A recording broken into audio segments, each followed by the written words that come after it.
Hello everyone, it's Jamarl Thomas. Welcome to the Progressive Soapbox. I hope everyone is doing okay. Let me check my mic. Always check your mic. Sometimes people are not hearing you when you think they are hearing you. And I should put that on a t-shirt because that applies to real world phenomena.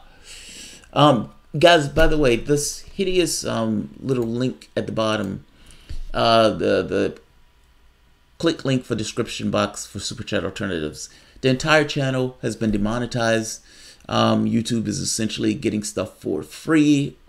Now, that said, that also includes Super Chat.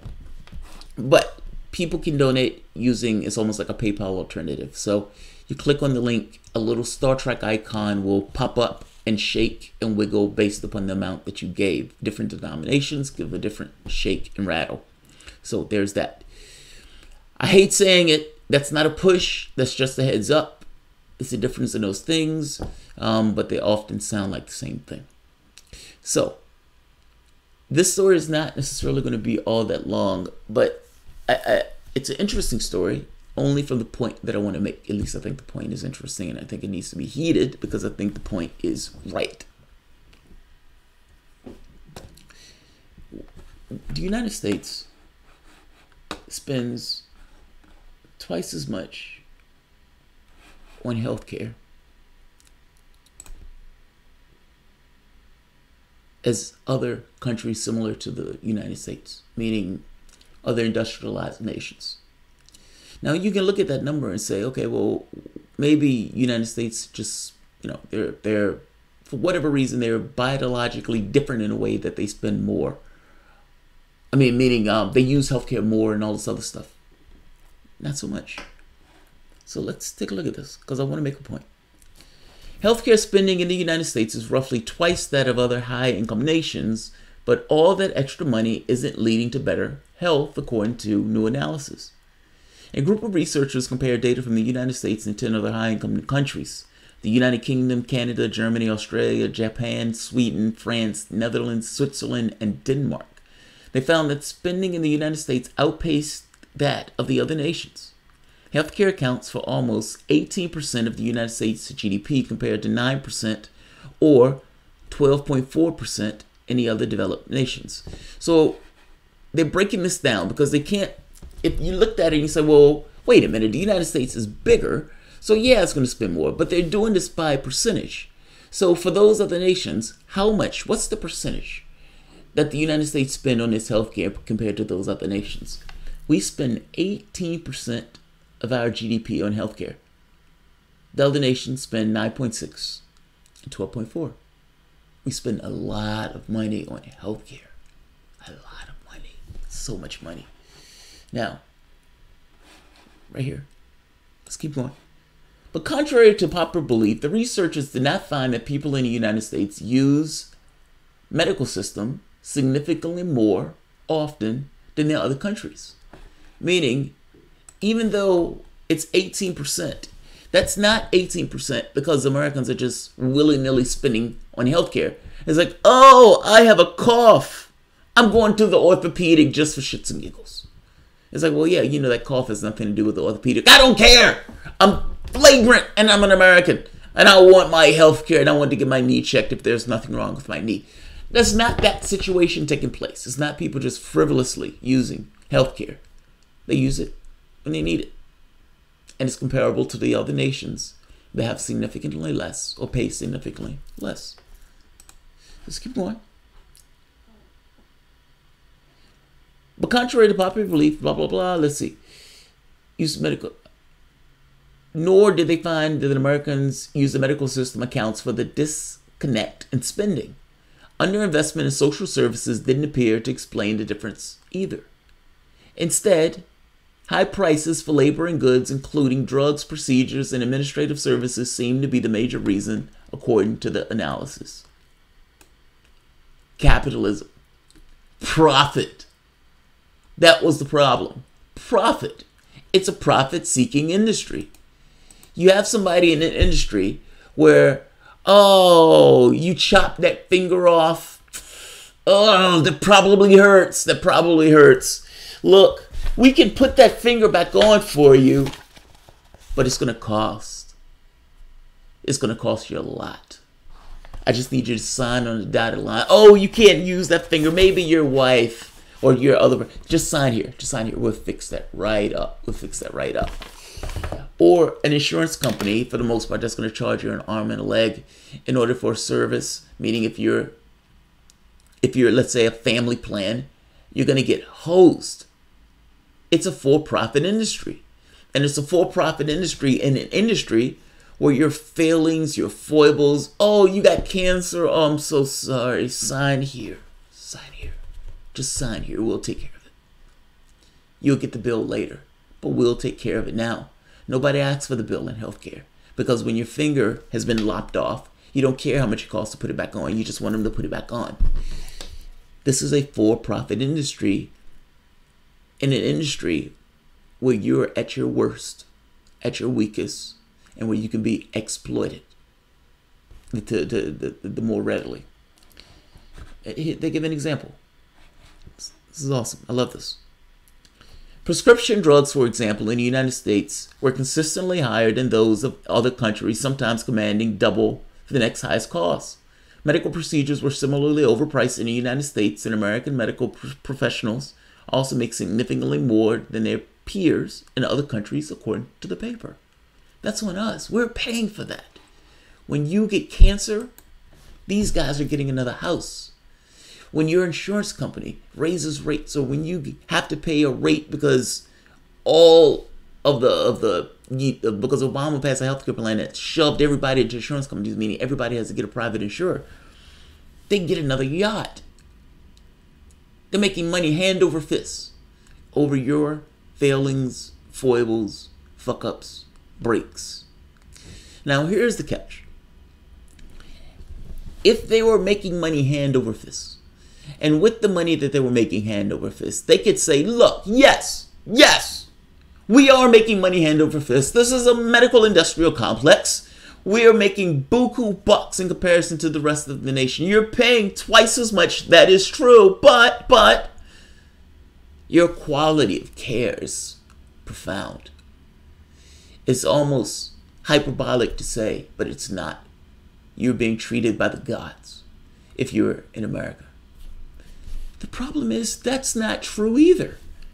From the standpoint of care, we rank at the bottom. How bad is U.S. healthcare? Among the high-income nations, it's the worst, study says. Now, when you get into it, look at this. This is us. Before you even know what the scale is, this is us. UK, Australia, Netherlands. But we pay twice as much. How do we pay so much and get so little? How? How is that possible? Healthcare spending as a percentage, we spend this much, we get this much.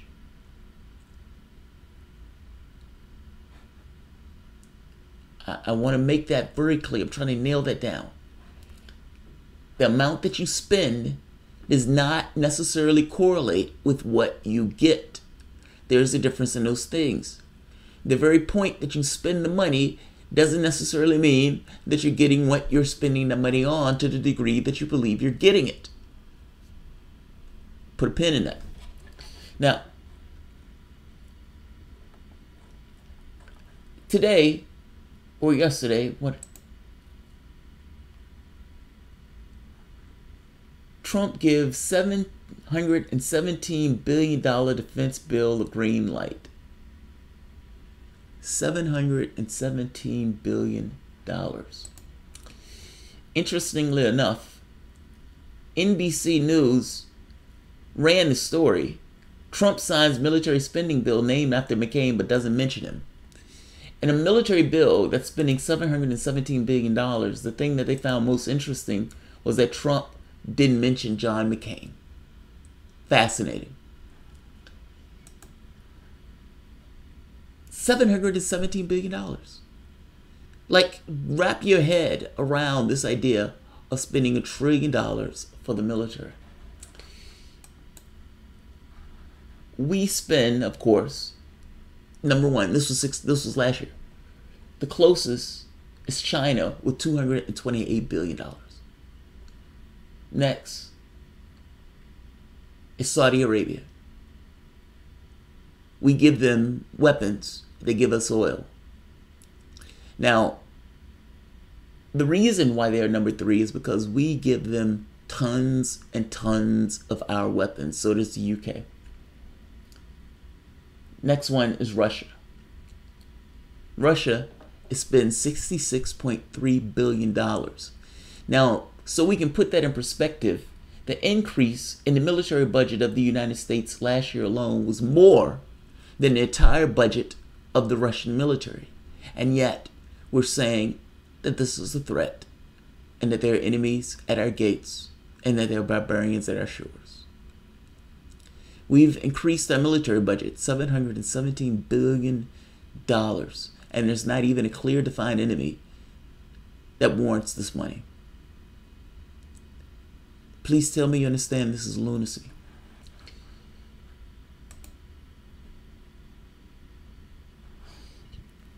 That money, if we spent what the European nations spent on their military, meaning if we brought that number down, we would bring down, let's say we spent 2% of our GDP. We shave off $300 billion. That $300 billion, this is just one scenario, can end up being $3 trillion for the decade. That $3 trillion can eliminate homelessness. It can eliminate student debt, poverty, or from the standpoint of childhood poverty, tuition costs. You're talking about a reimagining of American society. When you ask this thing of a federal jobs guarantee in order to get rid of or cut down the unemployment rate, yeah, right there, it's in your military budget. The qualms and the problems, if you want a hyperloop to go from California to New York, it's there, it's in your military budget. The problems and the qualms of your society, all of this chaos, all of the civil unrest, this idea that the rich has been advantaging themselves at the expense of the poor, it's in your military budget. There is no one who we're fighting in this case. We're spending $700 billion to hunt people down in caves. Understand what I'm saying to you. You're trying to be master of the world. Everything that you are talking about from the standpoint of economic, education, is in your military budget. CNBC's or MSNBC or NBC's biggest complaint about this was that he snubbed John McCain. I find that to be amazing. We're willing to put $50,000 on the back of children. Do you understand that education should be something that's a benefit to a society? It should be one of those things where we encourage, that we push, that we prod, that we make as easy as avenues as possible for people to get an education, because it makes us better as a nation. When our kids can go to school, where they can get an education, and we want them to be doctors and lawyers. Well, maybe not lawyers, but we want them to be doctors and engineers and builders and construction workers and teachers. We want those things. Why are you penalizing people for doing things that the society absolutely wants? This is fucking lunacy. It's lunacy. Basic question. Basic question. If we spend twice as much as the rest of the world for less results, bottom of the line, spend twice as much. Why do we believe that spending $717 billion would all of a sudden also translate into the top tier result? Meaning, if we spend twice as much and we're being, let's say there's a leaky faucet because of the capitalistic instinct where people are putting money in their pockets, why do we believe that the capitalistic instinct would all of a sudden vanish in this case where we're spending, what, 5 times, 7 times more than everybody else on the planet in the military. I am making a very simple point that we are assuming that the $717 billion is actually going into real stuff that is somehow going to deal with our military preparedness. Yes, a share of the money may, but in the same way that we're spending all that money on healthcare and we're getting to some degree, this leaky faucet thing where no, we're not getting the money that we're putting into it. Why on earth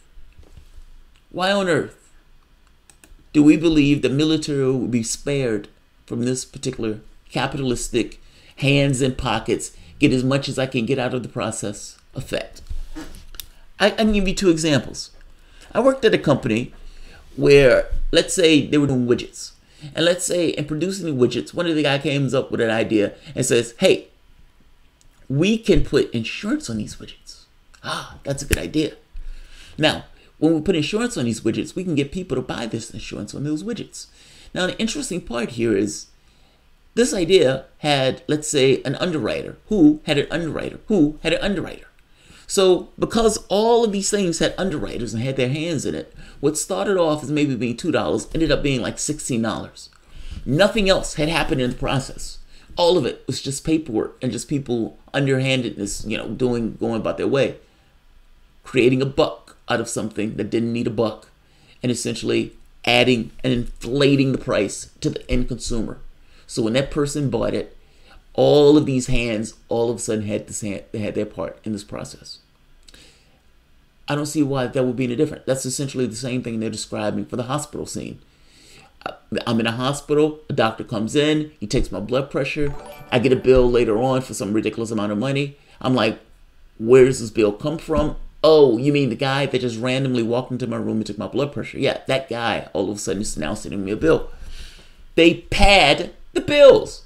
That's the only reason you get a Tylenol that costs $20. Yes, Tylenol at one point costs $20 if you get one Tylenol in the hospital because they gave it to you in the hospital. That's nonsense. But it's what they do. It's absolutely what they do. There was a war games exercise. You're not going to hear about this because they're probably going to bury this, but there was a war games exercise in the United States. A Swedish ship, I think it was Swedish, took down an armada of U.S. ships. The most high-tech, sophisticated military technology was taken down by essentially a ship made, if I'm not mistaken, in Sweden. Just because those ships had high technology doesn't necessarily mean that they can adapt to all of the things that are taking place on the battlefield, especially sometimes dealing with things that may not necessarily be as high-tech. Yes, your ship is nice, but your ship will have certain blind spots because it's human beings making them. And if other countries have certain, let's say, technology that may not necessarily be the height of technology, but may be stealthy enough to see, I know what it was. It was using steam engine. So the technology in the steam engine, it had to do with the way this could use stealth. It was a submarine that could go in and can go underwater, but they couldn't necessarily pinpoint it because it was so stealthy that the systems of the radar and everything else couldn't find it. Now, the reason it couldn't find it is because the United States ship was looking for very specific energy signatures. But this wasn't using that signature. This was using somewhat old-style technology that would quiet the engine and make the engine that much quieter. It was able to go through and take out essentially a group of U.S. ships, extremely sophisticated ships in war game exercises. The United States is going back in order to figure out and test their strategy later on against this. But ultimately, they got crushed. They got crushed. I'm making the very simple point to you that just because you're throwing money at something doesn't necessarily mean you're getting the value that you think you're getting out of the money. And instead of us putting that money in stuff that deals with us, do you understand? We get in poverty with the money that you're wasting murdering people around the globe. And the very act of you killing and murdering people around the globe to some degree is creating your monsters, necessitating even more money spent on the military. You have no monsters. There's nobody else. There's nobody against our shores. And yet you're spending all of this gobs of money. Just fucking wasting it. Absolutely wasting it. My point is basic and simple, and this has gone too long. Just because you're throwing money at something does not necessarily mean you're getting the value for the thing that you're throwing your money at.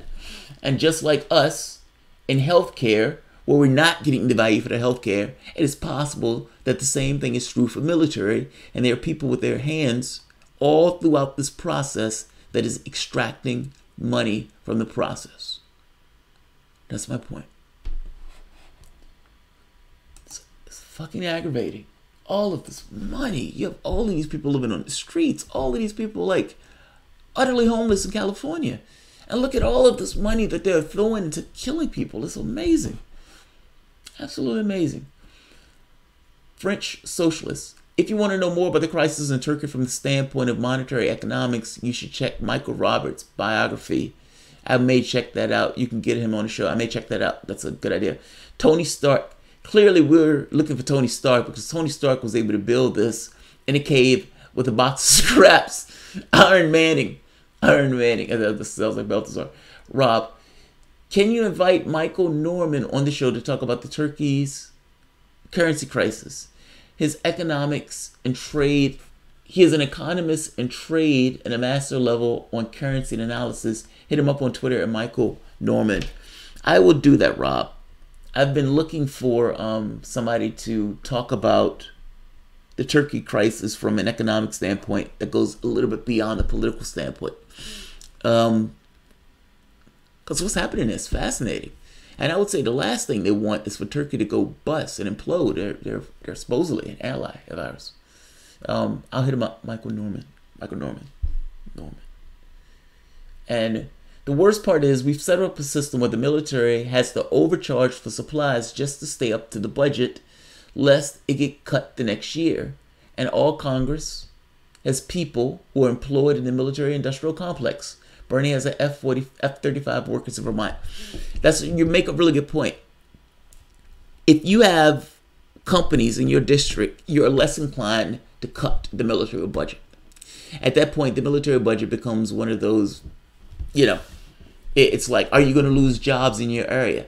It may be the right thing to do to cut the military budget, but will you do that if that means that 100 people, 1,000 people are going to lose their jobs in a plant in Idaho just because you're cutting the budget?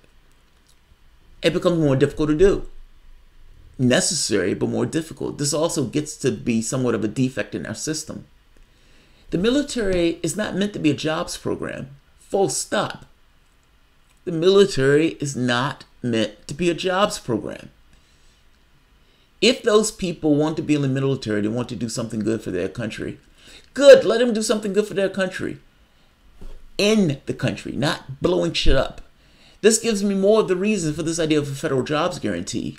Coded in this idea that you're building and you're helping, you're assisting this country in the same way you will be assisting this country if you were in the military.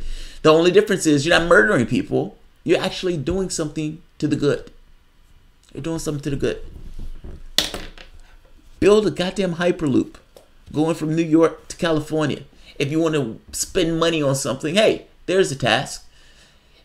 Use tasks that actually build stuff. Actually make things. Not blow shit up and kill people. Jay Oliver, the people in the military industrial complex pulling all the strings are individuals with names and addresses. We should find out exactly who they are. Jay Oliver, look, this has more to do with the system to which you are in. Even if you found one individual that has something to do with it, ultimately that individual is just one cog in a wheel. He's a person who's looking out for his own self-interest, who's pushing, like everybody else, for his own self-interest.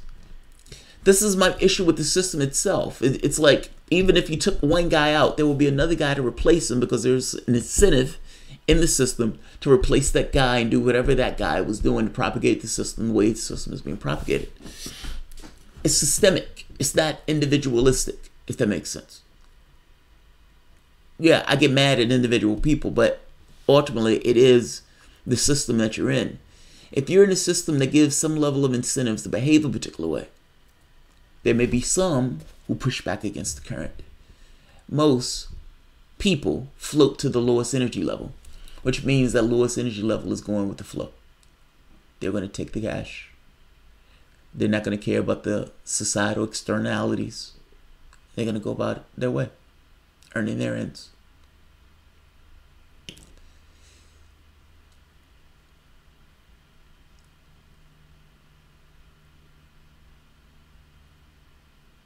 Go live in Indonesia and protest, you treasonous ass. What the hell? I have no idea what that is. I would say this. Don't like it, get out. That's nonsense. That's stupid. Cryptic warrior, that's stupid. That's stupid. I'm sorry. I don't call people stupid often, but that's stupid.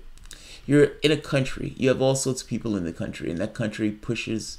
There's no absolute point of view within the country itself. People push and struggle to try to make their points of view heard. The idea that if you don't like it, get out, I don't know what that means. I don't know what that means. What kind of Nazi shit is that? Wars of Rackets, Bentley Butler. That book is awesome. It's Like Lava. Yeah, that book is awesome. Pat Cook, Flip the Script, national social media campaign calling for open and free elections, barring DNC and RNC participation, bypass the corrupt system altogether. You know, the thing is, I don't think you really need to do that. I mean, if you have an... I want them on a debate stage with somebody else. And what I suspect is, they will look bad if they're on a debate stage with somebody else who means it.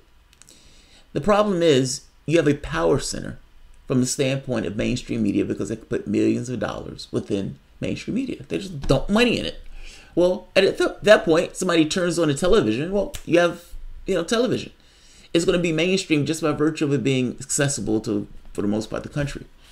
I don't think you can ignore the fact that that exists. If it was me, honestly, if I had godlike ability and tons and tons and tons of money, I would organize a substructure under the political structure. Meaning, in each state, I would have elections and everything else and use those. I would run those against the candidates that are there. And I would try to make those essentially a secondary electoral process with the idea that the other one is corrupt. And I would harp and hit on that thing that these guys are corrupt, these guys are bought, these guys are corrupt, these guys are bought. And all throughout the United States, with the money that I have at my disposal, I would run these elections. I would run campaigns against it. Yeah, I would play smash mouth politics with the idea of trying to topple the entirety of the system itself. I don't know how you do that without ends. America's economy is based on war. Edward Klein. Yes, that's true. That is true. Berman, Jamal, are you aware Vin and Suri have an open invite for you to be on their YouTube program? They're good peeps and could use the enlightenment. I don't know who Ben and Suri is. And that's not offensive. I don't get the opportunity to watch as many channels as often just because of content. It's funny, when I started doing this full time, it's like everything that you consume, read, watch, whether you're doing videos or not, goes into this idea of what can I use for a show, what's the narrative around it, what does it mean, etc., etc., etc. Could you send me an email with their stuff?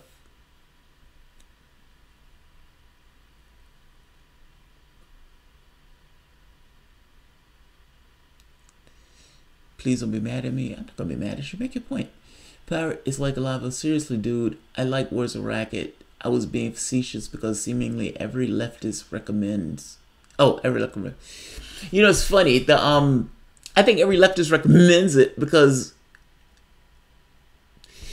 it's because, when you're in the society itself, from at least I can explain it from the way I process it.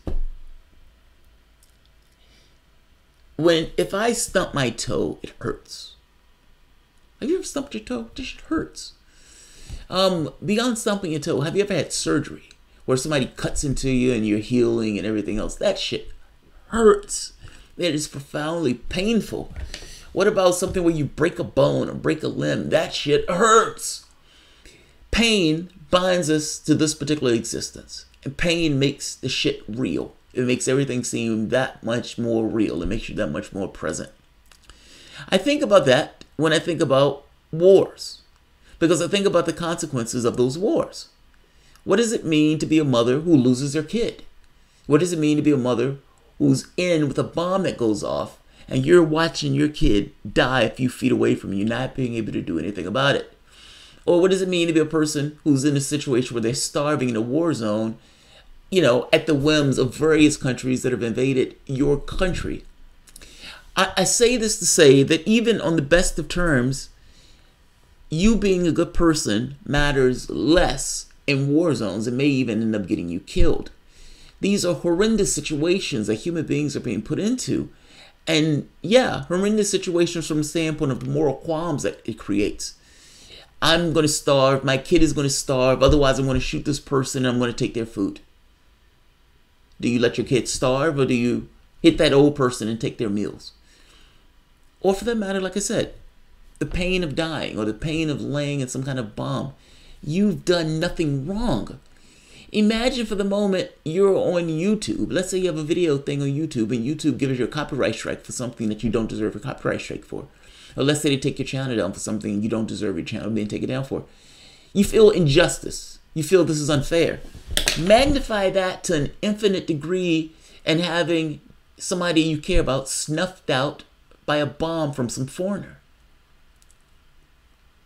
I'm trying to get across the scenarios that are created and the pain that's created in these war zones. I can extrapolate how I feel in situations of pain and angst and injustice. And I can see the stone to the next point of seeing how somebody else may feel in that situation with a magnification of some obscene amount.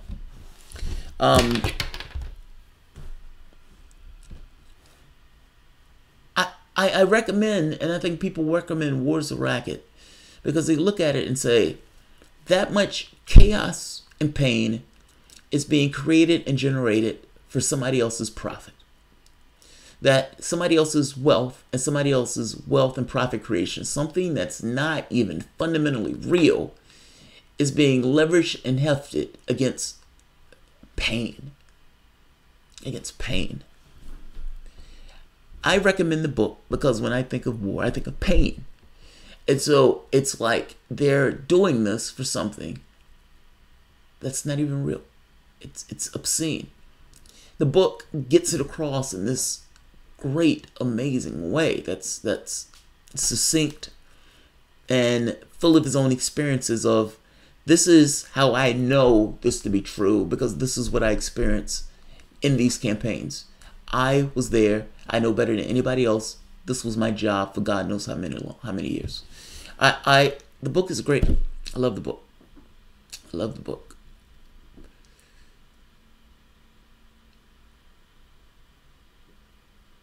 Yeah, I saw that.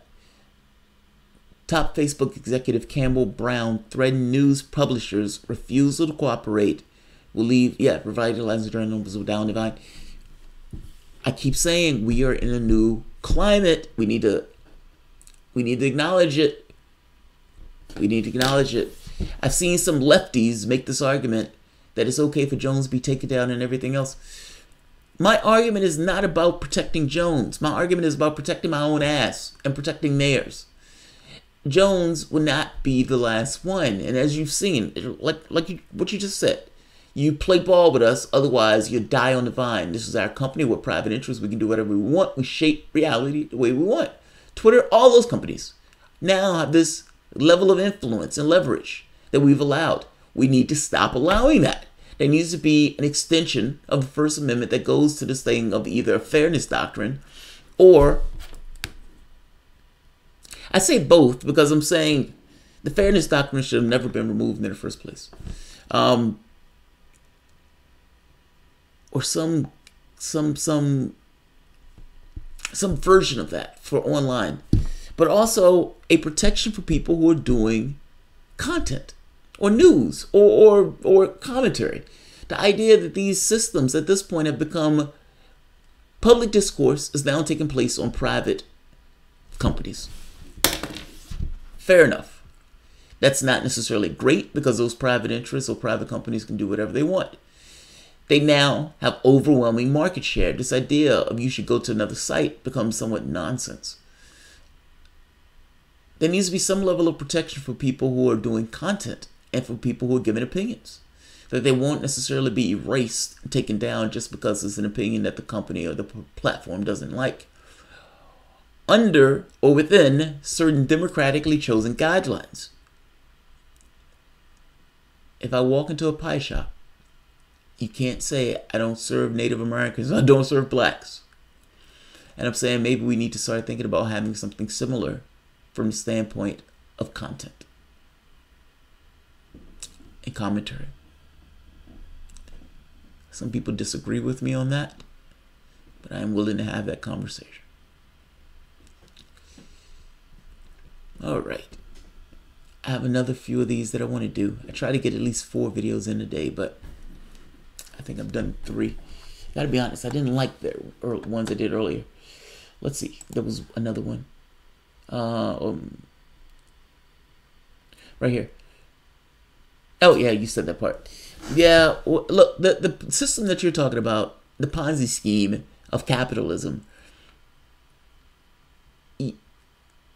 the political apparatus itself, meaning the candidates themselves, are disadvantaged, meaning the candidate has a disincentive for cutting down the military budget. And so the military budget doesn't go down. Did you know we actually used to cut the military budget? Yes, we did.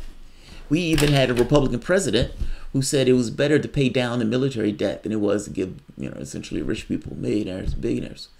It was Eisenhower. He's a military guy, and as the last Republican president that would do anything like that. Not to mention he raised taxes to like 90% or something. So, a pie shop. Jamal, what about a haberdashery? A hat maker.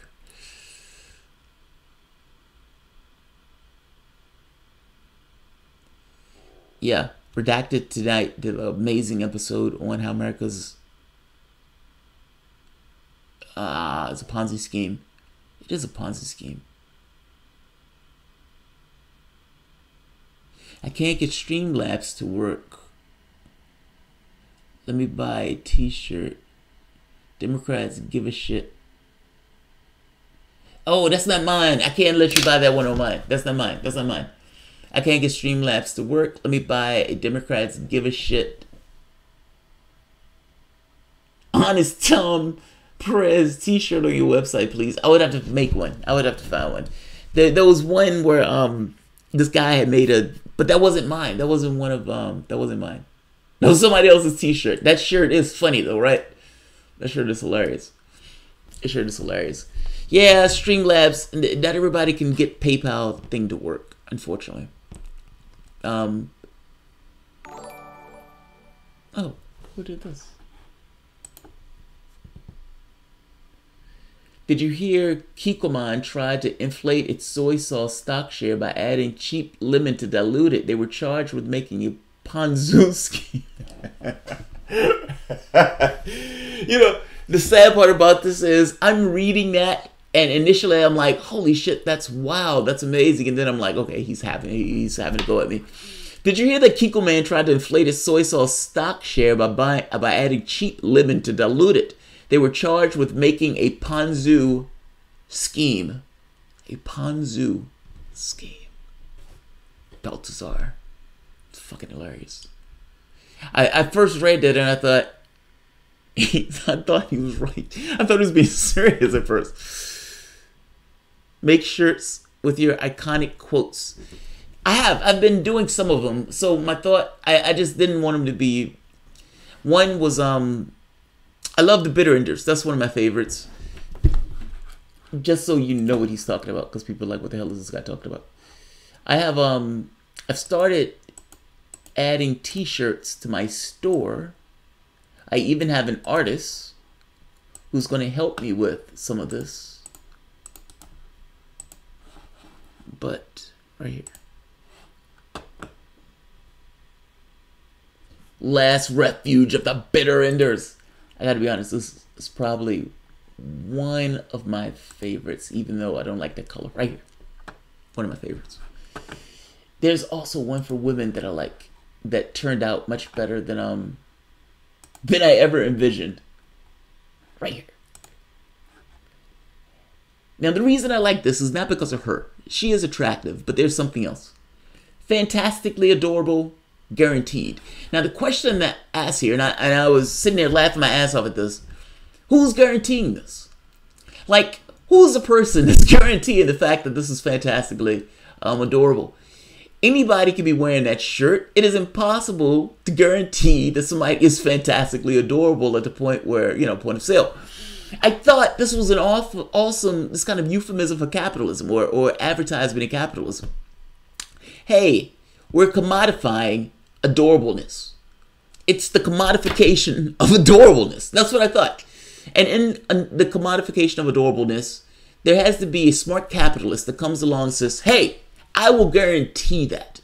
I will give you a guarantee so when people want to know whether or not you're adorable, you would have my inspected guarantee. Bam, you have my sticker. I thought this was fucking hilarious because A, it's impossible that you can ever do it. B, the commodification of adorableness is just kind of strange, but it is something that takes place because we commodify sex all the time. And I thought this was an awesome euphemism for capitalism. I laughed my ass off far, far too much doing this video. People want shirts with your iconic quotes like, grab your ass. Oh God, that's an iconic quote. That's not an iconic quote. That's an iconic quote. Grab your ass with a straight face. Grab your ass with a straight face. John Crab, for a t-shirt, what about keep your shape? Oh, that's a good one. Hold your shape. You do it all the time. Yeah, I thought some of the stuff may be too vague. Hold your shape is a nice one. Hold your shape. I like somebody that holds their shape. Hold your shape. Grab your ass is a little weird. Not weird, but it's like that's just a rough one. Grab your ass. Hold your shape. I like hold your shape. What do you guys think? What if you guys were thinking of quotes? Which one would be great to add on a t-shirt? You guys are here. Might as well poll the audience. What did I just walk into now? We're talking about t-shirts. Catchy t-shirts. Yeah, catchy t-shirts. Sounds rapey. A little bit, right? Grabbing by the ass. Like if you don't know the context, it does sound a little rapey. Baltazar, I don't want this to go too long. Or this is not going to take long. Or this will be quick. This one will be quick. I think it says something like this one will be fast. This one will be quick. This one will be quick.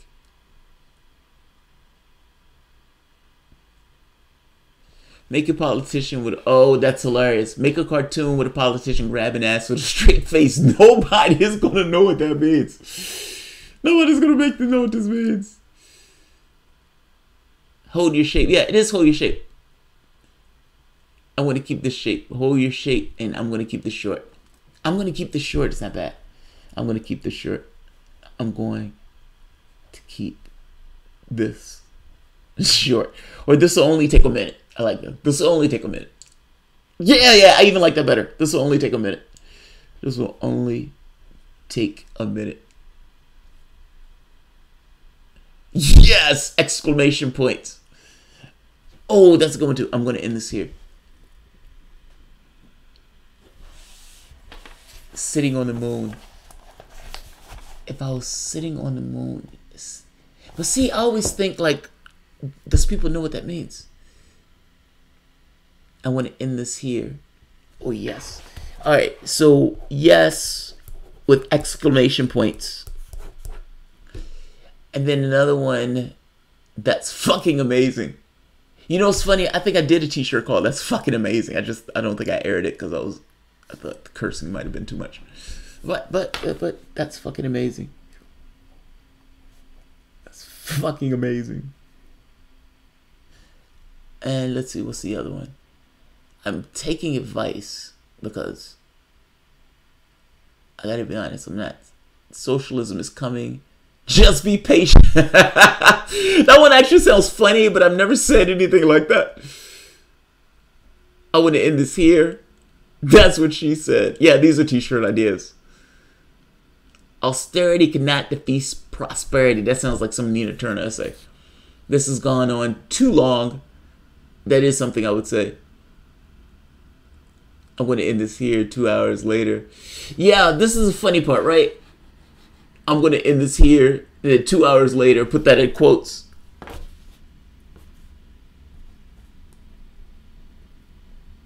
All right. 2 hours later, in quotes. Progressive Voices seal of approval. Oh.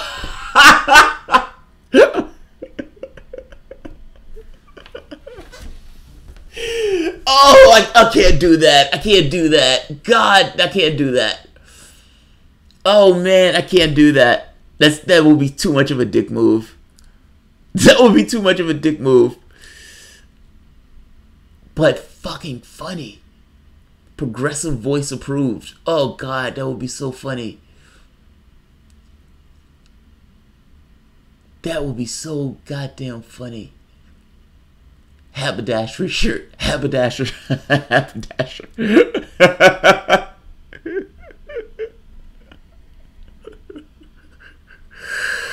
Haberdashers unite. Oh man. Oh, I like that one. Haberdashers unite. Haberdashers unite. I love this. I love this. Actually intellectually stimulates arguments for the intellectual. Oh God, I don't know how you're gonna get that one on a shirt. Actually intellectual stimulates arguments for the intellectual. Well, that's what I'm thinking, John Crab. Always check your mic. That's one. JT, you need to have a picture. Yeah, and that was the other thing. Mercedes Cali. I was looking for a picture. There's so there's one I want to do for 420. But I gotta be honest, where have all the haberdashers gone? Where have all the haberdashers gone?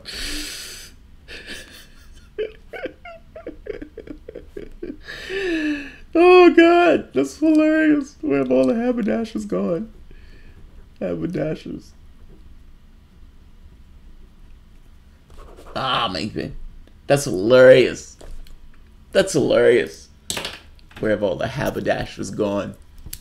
I love that.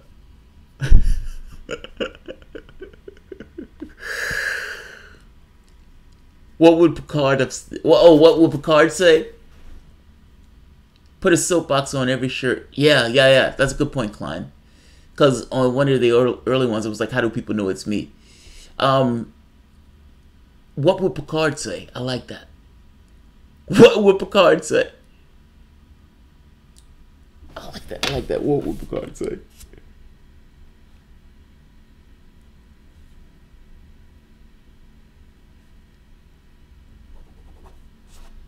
Fuck 420. It's now. Yes, cool soapbox. Yeah, little soapbox. Yeah. Soapbox.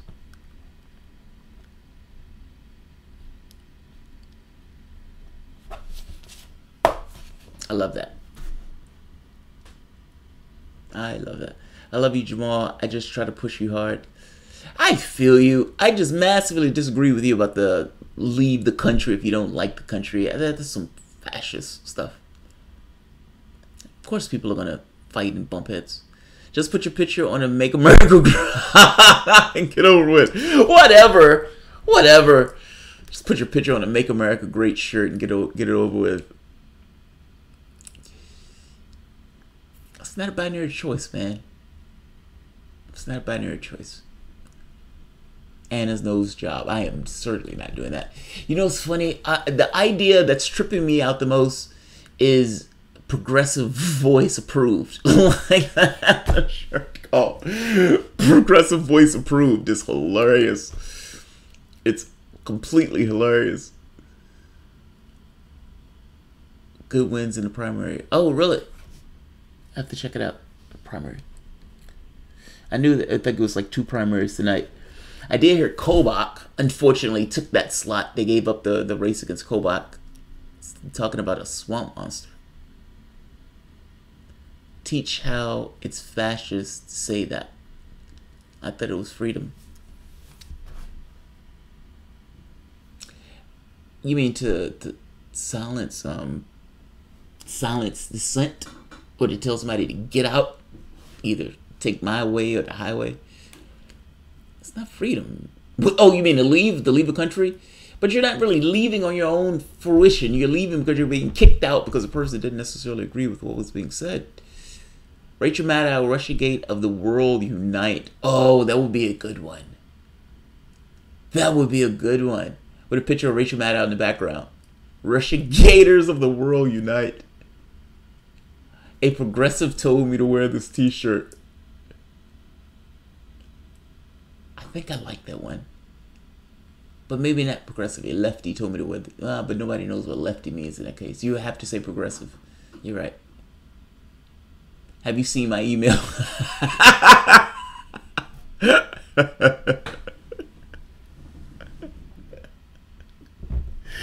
Have you seen my emails? Have you seen my emails? UBI, not FBI. God, I love that one. Rachel Maddow gets $30,000 a day. God.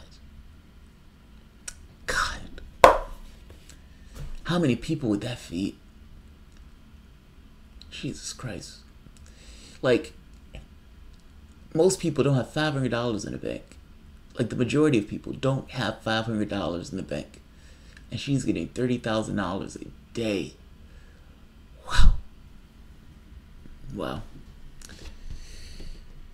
All right, I'm going to end this. Progressive Voice hacked my podium. So, or PV. TLC, do you say PV or do you spell it out? Progressive Voice. Progressive Voice approves of this t-shirt. Nobody's going to know what that means. That's going to be totally an inside joke. 420 at 1080p. Progressive Resolution Politics. What I want is like a 420 shirt with aliens on it. That's what I was thinking of too. I think that would be fucking hilarious. That would be fucking hilarious. Not being... Oh, I like that one, Balthazar. I'm not being paid $30,000 a day to lie to you. I love that. Putin in work. Putin in work. Inside jokes are great conversation starters. Yeah, they are. I started a conversation with a guy at the service station. She had on a shirt that says, "Fuck you, Mr. Whitson." It was like, what the hell was Mr. Whitson? And she's like, "Oh yeah, Mr. Whitson is a guy who does a channel. We told him we would buy a t-shirt because I wanted always to tell people fuck you, and I never got the opportunity." I'm having a conversation with some stranger about some guy named Mr. Whitson that has a channel. So yeah, it does become a conversation starter. Bezos need to pay 93% tax. Agreed. But taxes aren't our issue. Our issue is more systemic. All right. Oh, Susan Sarandon stole my erection. Bigfoot with aliens smoking a joint. Well, no, I don't want Bigfoot. I want aliens. I want it to be epic. Yeah, I want it to be epic and whimsical. Like,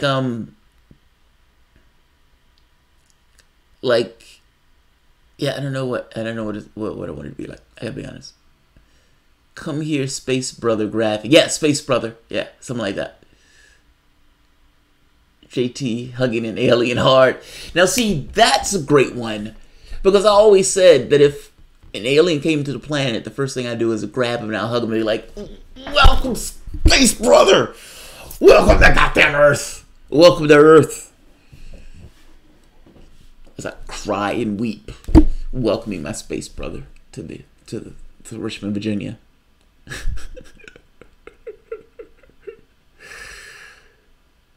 Like the Men in Black pic where you're giving a flower to the aliens. Stoner aliens. A shirt with Jamarl taking off his hat and exposing his freakishly large alien brain. You know what's wild? I've been looking for a picture. I have a picture where my wife and I are in Amsterdam, and I'm smoking a joint in one of the pubs, in one of the coffee shops, and it's an awesome picture. There are like 3 of them. Awesome picture, and I've been looking for that picture like nobody's business because I wanted to use it for a t-shirt. And one of the guys at work, an asshole, sees this picture on my page, on my Facebook page that he had to go to in order to see. And he tells my boss, "Hey, he's smoking pot in that picture." Now, I find this to be comical because it gets across the perspective of the person who's saying something like this. The boss at this point says, "Lucky him."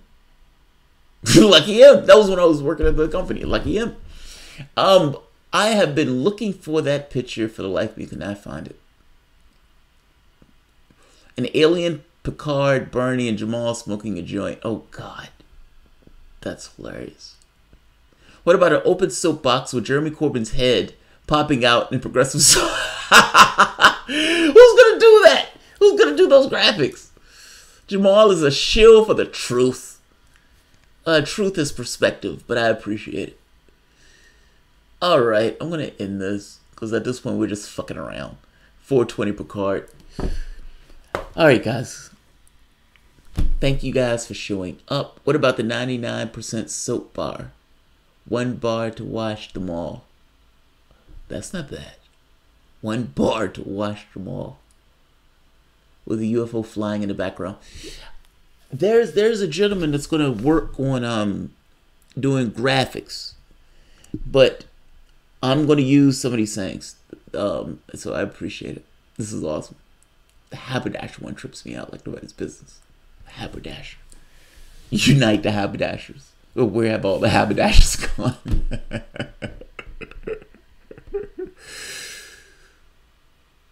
Who's gonna do those graphics? Like I said, easy. Yeah, there's a gentleman that hit me up. And well, I think it's a woman. Maybe a woman. But she sent me a copy of some work that she's done. And one was a picture of all of the countries that we bombed over the last like 10 years. Great t-shirt. I mean, she did a great job. So.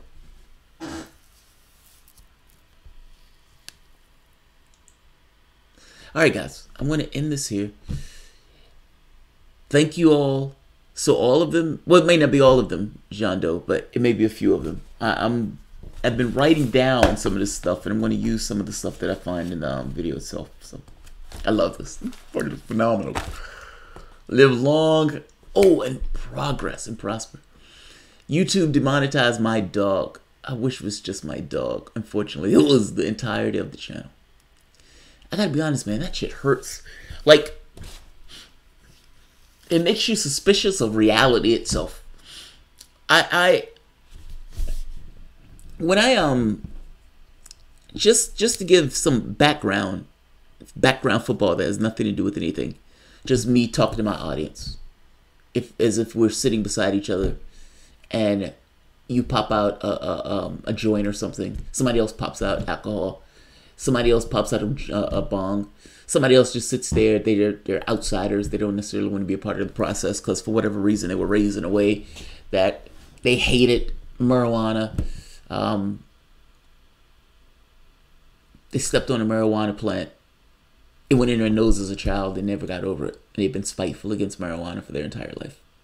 So you have all sorts of people that's in the room. And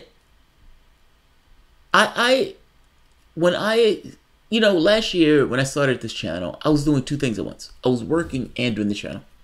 So I would work all day, and then after work I would come home, research what I need to research for about an hour or so, and then do the channel. The channel had nothing to do with income or anything else. It was just, I was pissed off, and there was enough energy in that pissed offness to propel me from that lowest energy level to doing videos. And at some point, it just kind of grew. Like, it became this thing of, okay, let me add a desk, let me add this, let me add that, let me add this, let me add that. And I think at one point it was like, all right, this is fun. Maybe at some point this would be something else. But right now, I just enjoy it for what it is. But I found that as the more people started watching the channel, it started taking a life of its own, where the channel became a thing unto itself. And so it wasn't just, okay, I can just leave the channel. It was, you have something that you've created that's almost like a self-propelling thing, a perpetual motion machine to some degree, providing that you're part of it. Which means it's not really a perpetual, well, I guess it is. As long as you're eating and everything else, I guess the argument can be made one way or the other. But nevertheless, it's besides the point. And you're doing this, and you're doing work, and you're doing this, and you're doing work, and your day goes from like 8 in the morning to 3 in the morning. Constantly. And you do this for a while, and then you get to the point where you're like, you start to acknowledge certain things. One of the things you acknowledge is, I hate my other job. Fucking hate the job. There are other changes that are going on in the job. There are changes from the standpoint of management, change from the standpoint of software, change from the standpoint of the people who they're kicking out, who you used to be friends with. All of these things are taking place. You fucking hate this job. And then you have this other thing that you really like, but that you can't necessarily transition into yet because it's not necessarily suitable to transition to. And you don't even know if you would ever be able to transition into it. And you coast along like this. And this kind of, I don't know what this is. It's in flux. Doing the channel becomes exciting. And doing the other thing, you hate it. At the first part of the year, I end up getting to the point where I stopped working at that job. I started doing side projects in software just to make ends meet. And started focusing more on this channel. The thing is, going back sometime last year, this became something that seemed like a responsibility unto itself. It's not somebody telling you what to do. It's like this esoteric thing that sits on your shoulder of, hey, you got to do X, Y, Z. It's utterly and completely bizarre. And yet, it's something that keeps itself moving, keeps itself going. I like doing this. And I say that to say, it's drastically different than what I was doing prior. I was doing software prior. This demands a certain analysis of the news. It incorporates chess, engineering, all sorts of stuff. But it incorporates stuff where you're bringing all of these things from other aspects of your life in order to incorporate into how do you analyze and look at the world when you're trying to figure out what's taking place and what's more true, and even beyond what's more true, where are you trying to get to? I don't know, man. You just come to certain realizations about work, about how we're organized. My cousin was doing trying to go to school, and he has certain issues, but that first year he goofs off, and I grant you he goofed off, but he ends up with like I think like a $20,000 bill after like 1 year. Now, part of it is because they're prorating into the next year, but even if they don't do that, the bill goes is like $8,000 on the back of a 19-year-old. Where is a 19-year-old getting that much money from? And should you have a system that in any context would add that much debt on the back of some child who's trying to go to school? We have a very bizarre way of organizing ourselves. And then it's like you have this extra thing of, you can call it neo-slavery, we call it work or consumerism, where you have this propaganda on top of it telling people that they're free and that they're somehow, emancipated by subordinating themselves to somebody else in the context of work. This world can be better. That's all. This world can be a lot better. Jamal, could you do some interviews to the American Pirate Party? Sean Crab, I didn't know there was an American Pirate Party. I know it was abroad. I didn't realize it was in the States. Yeah, I don't mind doing interviews with them. If you have their information, please send it to me. I don't mind at all. Let's see. All right. I know I keep saying, yeah, maybe YouTube, Lyft, Uber are really ways to paying people to do cheap labor and avoid taxes. Yes and no. I mean, look.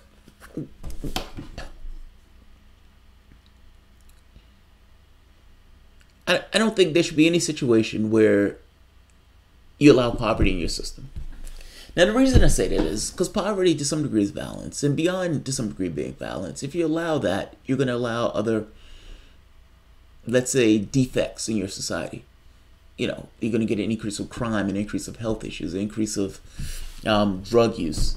You're going to have certain negative externalities associated with what you allow in your society. Now,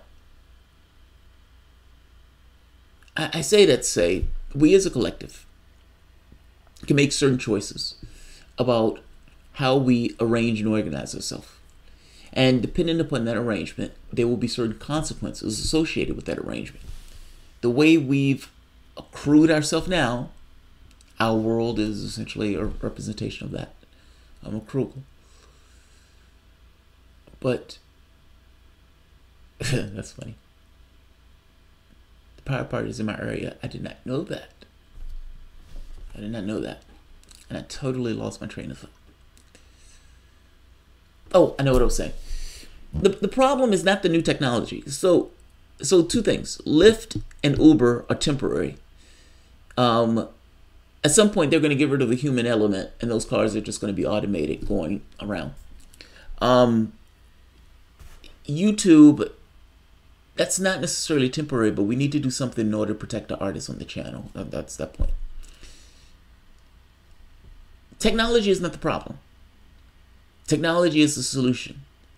Meaning the problem to some degree is work. Who's going to do the work? Who's going to do the labor? Technology does the labor. I mean, as a society, we can organize ourselves in a way that says, let's find ways to emancipate humanity.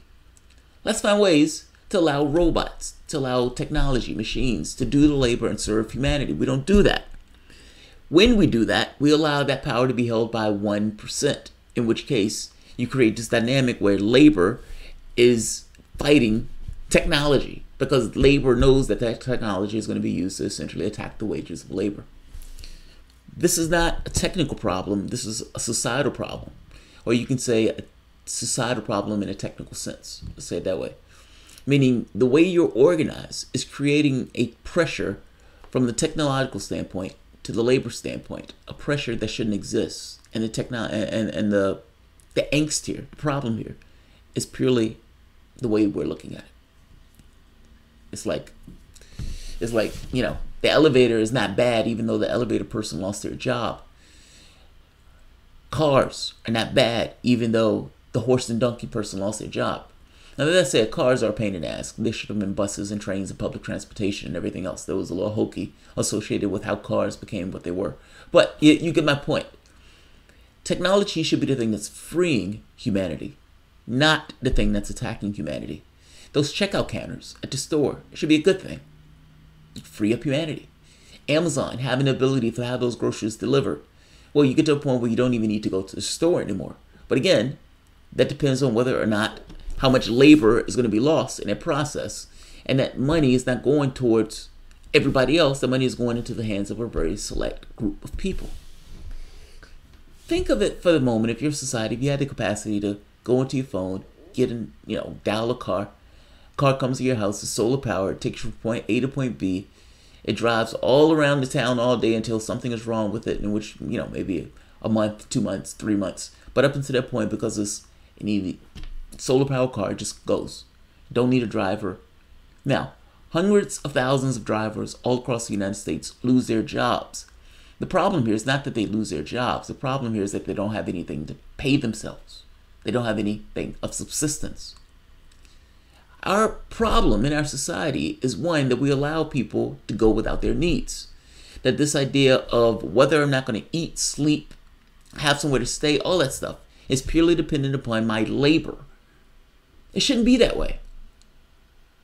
I know that sounds like a radical thought, but the moment just your society has this capacity to be able to, we have enough technology now where all of this stuff is a choice, meaning scarcity, poverty, war, all those things are choices. Like, they're one of the machines, I remember there was a machine that was making like 1,000 t-shirts in a minute. The problem that we have in our society is a 1%. It's the billionaire class, the millionaire class.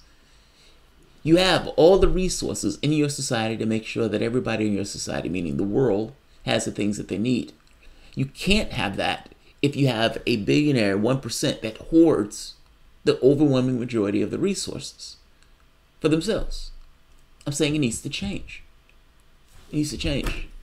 We can have a much different world. What does the world look like when all those people in those war zones are able to go to school and they become engineers and scientists? What does it look like when everybody on this planet that wants to do something, let's say, to the betterment of the planet is able to do something to the betterment of the planet? You have a fundamentally different world. That's all I'm saying. This world does not have to look this way. It does not have to look this way at all. All right, I'm going to end this because at this point I'm rambling.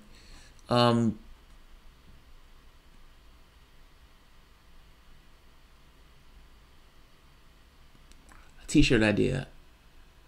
I would my position, but I have been told what my position is. Oh, I'd have a position, but I haven't been told what my position is.